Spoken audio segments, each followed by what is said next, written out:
Hari gini, oh masih korupsi atau minta jatah gratifikasi. Jangan buat bangsa ini sengsara, koruptor pasti tertangkap KPK.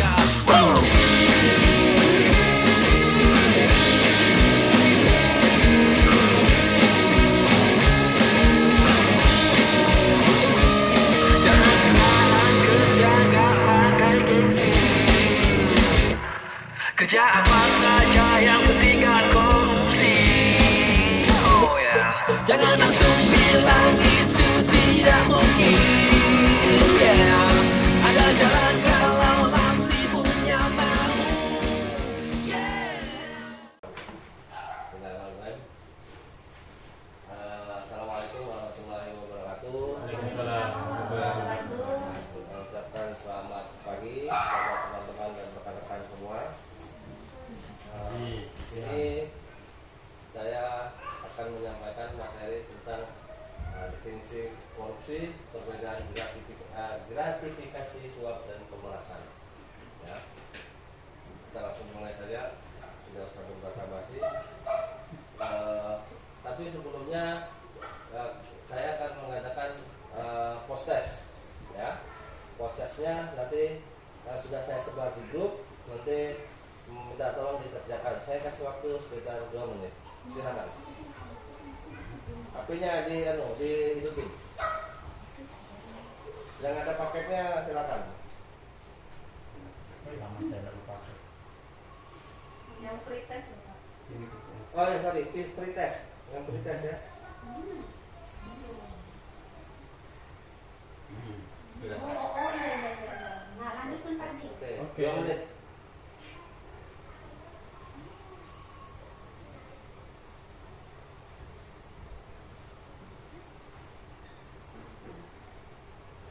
Ini tidak ada hubungannya sama kenaikan pangkat Bapak Ibu. Ya, ini hanya sebagai pengetahuan dasar. Jadi sebelum saya menyampaikan materi, kita mencoba sampai di mana pengetahuan Bapak Ibu tentang korupsi dan gratifikasi, suap dan pemerasan.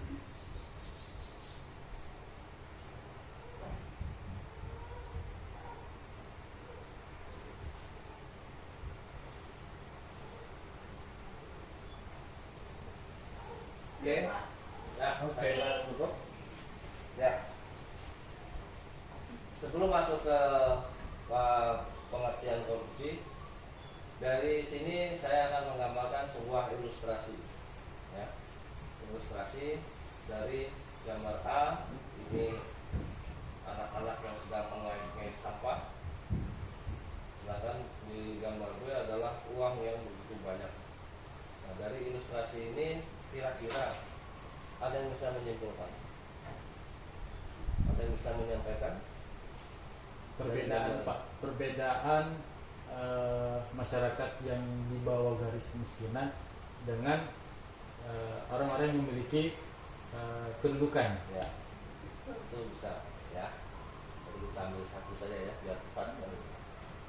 Ya, jadi dari sini kita bisa melihat bahwa ini adalah anak-anak atau orang-orang yang sedang mengais-ngais sampah, sedangkan di sini adalah uangnya begitu banyak. Ini hasil korupsi karena di sini KPK, ya, Komisi Pemberantasan Korupsi. Nah, coba uang ini kita belikan cendol, bagaimana ditenggelam sampahnya kan gitu, ya. Jadi ini kita ilustrasikan seperti itu bahwa kemakmuran orang ini sangat jauh, ya, stratanya sangat jauh. Jadi perbedaannya mencolok benar. Ini hasil kejahatan korupsi. Coba ini dibuat untuk pembangunan atau apa, mungkin kesejahteraan masyarakat di sini tidak akan semiris ini, ya. Nah, dari sini kita bisa saya akan menyampaikan tentang definisi korupsi. Jadi korupsi ini menurut bahasa awalnya itu bahasa Latin, yaitu corruption, yang bermakna menghancurkan atau kotor, ya. Sedangkan secara terminologi, korupsi artinya menerima uang sogok, menyelewengkan uang atau barang milik perusahaan atau negara, menerima uang dengan menggunakan jabatan untuk kepentingan pribadi. Silakan. Menurut undang-undangnya, yaitu korupsi adalah tindakan penyalahgunaan kekuasaan untuk kepentingan pribadi yang dapat merugikan orang lain ataupun menghancurkan negara. Orang yang melakukan korupsi disebut koruptor. Ya, ini bahayanya korupsi. Jadi ini arti kata korupsi. Faktor-faktor penyebab korupsi. Jadi faktor-faktor penyebab korupsi ini ada dua, yaitu faktor internal dan faktor eksternal. Faktor internal yaitu aspek perilaku individu. Biasanya manusia itu bersifat tamak, moralnya kurang kuat dengan godaan, gaya hidup yang konsumtif, tidak mau bekerja keras atau malas. Yang kedua adalah aspek sosial. Sedangkan faktor eksternal yaitu aspek sikap masyarakat terhadap korupsi, aspek ekonomi, aspek politik, dan aspek organisasi. Ya, ini adalah faktor-faktor penyebab korupsi. Nah, tujuan akhirnya dari korupsi adalah pemberantasan anti korupsi, yaitu yaitu melindungi segenap bangsa Indonesia dan seluruh tumpah darah Indonesia, dan untuk memajukan kesejahteraan umum, mencerdaskan kehidupan bangsa, dan untuk melaksanakan ketertiban dunia berdasarkan kemerdekaan, demokrasi, dan keadilan sosial. Ini termasuk dalam, kalau di PKN masih paham, ya. Dari mana Pak Mus? Ini kata-kata ini adanya di mana? Undang-Undang Dasar 1945 alinea ke 4, ya. Itu adalah tujuan gerakan anti korupsi. Sedangkan tujuan berikutnya adalah terbangunnya integritas masyarakat, pemerintah, dan swasta. Yang kedua adalah meningkatkan efektivitas pencegahan dan pemberantasan korupsi. Selanjutnya adalah menurunkan tingkat korupsi. Negara-negara dengan IPK tertinggi. IPK adalah indeks persepsi korupsi. Ya, sebenarnya bukan di kampus.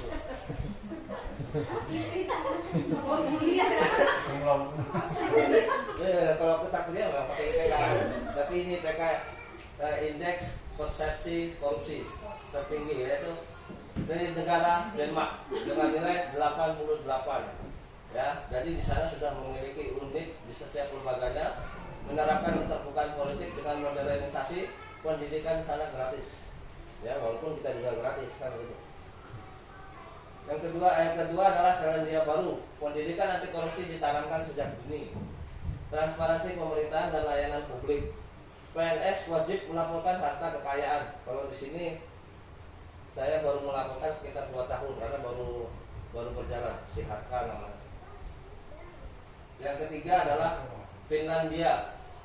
Nilainya 85. Integritasnya benar-benar teraktualisasi. Memiliki SDM yang unggul, kehidupan masyarakat yang sederhana. Jadi semakin tinggi nilai IPK-nya, berarti korupsinya semakin sedikit. Ya. Jadi Indonesia berada di posisi 102 dengan nilai 39. Ya, dari 180 negara kalau saya tidak salah. Jadi Indonesia masih di bawah dari Malaysia, Singapura, dan Brunei. Ya. Indonesia tahun 2019 berada di posisi 89. Jadi Indonesia turun di tahun 2020. Ya, ini perbedaan gratifikasi, suap, pemerasan. Jadi kita tanpa sadari sebetulnya kita adalah pelayan. Gitu. Gratifikasi itu paling sering kita terima, tapi kita tidak sadar. Gitu. Ya. Nah, ini pemahaman gratifikasi, suap, dan pemerasan. Gratifikasi adalah permisifnya untuk menerima. Jadi orang datang ngasih ke kita. Kalau apalagi kalau sudah akhir semester, biasanya tuh ini Pak ngasih jagung kan, itu namanya gratifikasi sebetulnya. Tuh. Tapi tanpa kita sadari kan gitu. Ya. Tapi kalau orang yang seperti itu sebetulnya yang mau tidak mau kan kita sudah terima kan gitu. Walaupun dia tidak ada maksudnya tidak ada hubungannya sama kita, tapi secara tidak langsung kita beban sama mereka. hutang budi kan gitu. Ya kan? Pastilah misalnya nih anaknya Bu Yen, yang si Riko masih jagung kan gitu. Mau tidak mau pelayanannya si Riko pasti di atas kan gitu. Itu contoh, itu hanya contoh. Ya. Suap permisifnya adalah untuk melakukan sesuatu. Jadi di sini ada apa ya, kayak seperti perjanjian, ya seperti perjanjian. Jadi ada orang ngasih uang, tapi perjanjiannya entah melakukan apa yang menguntungkan bagi si pemberi. Tapi kalau gratifikasi, si pemberi tidak dihukum, tidak dikena hukuman. Yang dihukum adalah yang diberi, yang menerima. Tapi kalau suap, yang diberi dan memberi itu benar. Nah, pemerasan permisifnya adalah untuk meminta. Ini biasanya kan sering terjadi di pinggir-pinggir jalan itu pemerasan. Ya.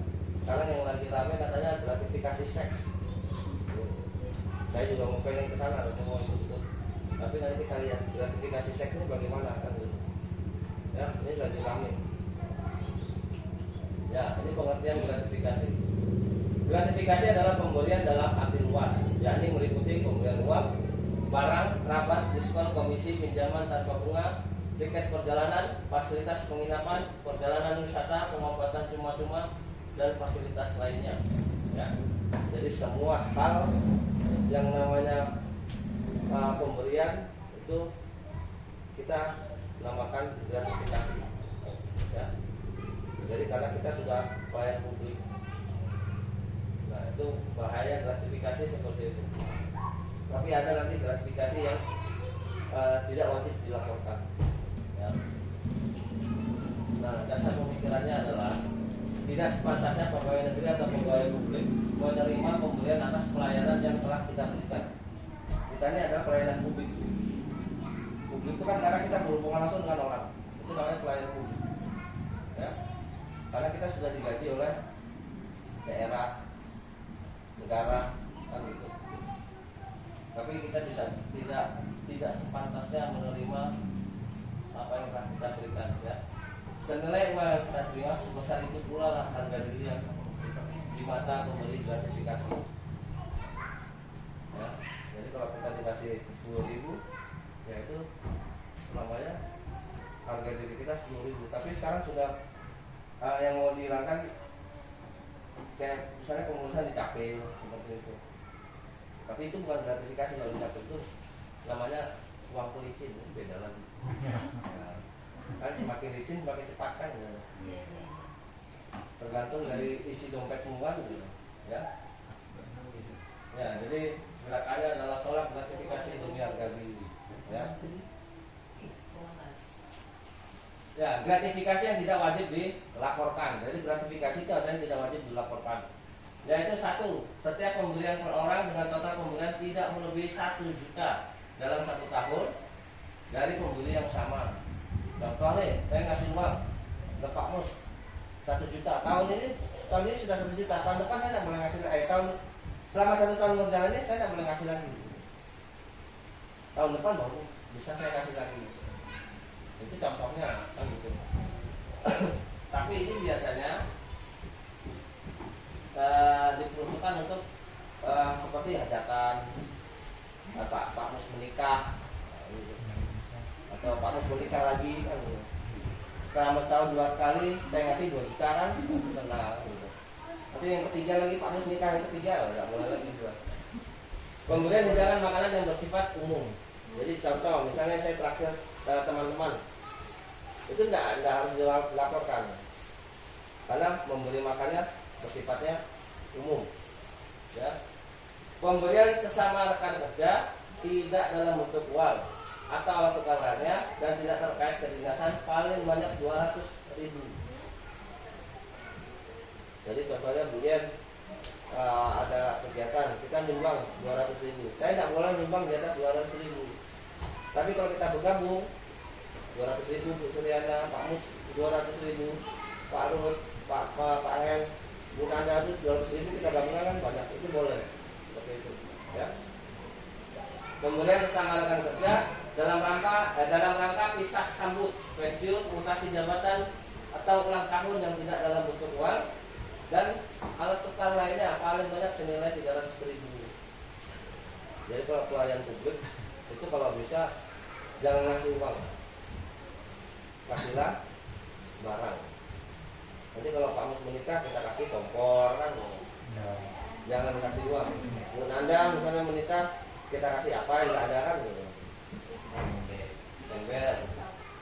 Kompensasi yang diterima terkait kegiatan kedinasan seperti honorarium, transportasi, akomodasi dan pembiayaan yang telah ditetapkan dalam standar biaya yang dilakukan oleh instansi.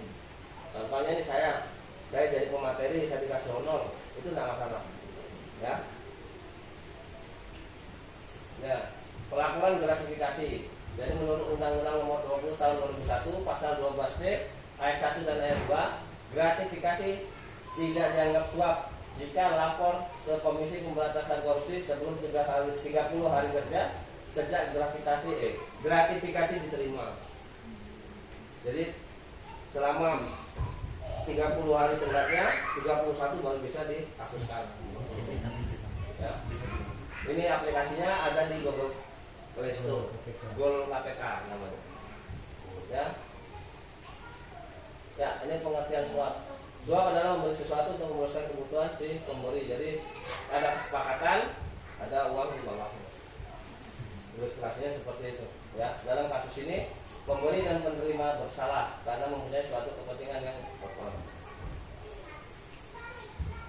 Pengertian pemerasan. Pemerasan dalam bahasa Indonesia berasal dari kata pras yang bisa bermakna leksikal, yaitu meminta uang dengan jenis lain dengan ancaman. Ya, ini sering terjadi. Karena apalagi kalau sudah proyek-proyek ini sering. Nah, kita sudah di akhir. Ya. Nanti pada sebelum penutupnya sudah saya share untuk kuesionernya, ya silakan dicek di grup, sama pretestnya silakan dikerjakan sekarang. Oke. Ya, sudah di akhir. Ya.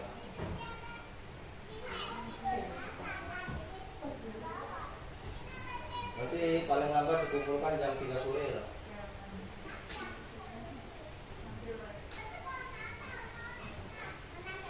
Ya? Oke, kalau sudah ini ada pantun saya ambil dari Twitter KPK. Kan kalau saya pelatihan kemarin disuruh pantun terus. Aku di sini dan kau di sana. Ya. Menyimpan rindu dalam diam. Korupsi bukanlah masalah dana, tapi nurani bukan dengan tenggelam. Ya, mohon ini diucapkan. Jadi korupsi itu sangat kejam, menghancurkan. Gratifikasi itu disesuaikan, suap dan pemerasan dihentikan. Saya tutup dengan ucapan alhamdulillah wabillahi taufiq wal hidayah. Assalamualaikum warahmatullahi wabarakatuh.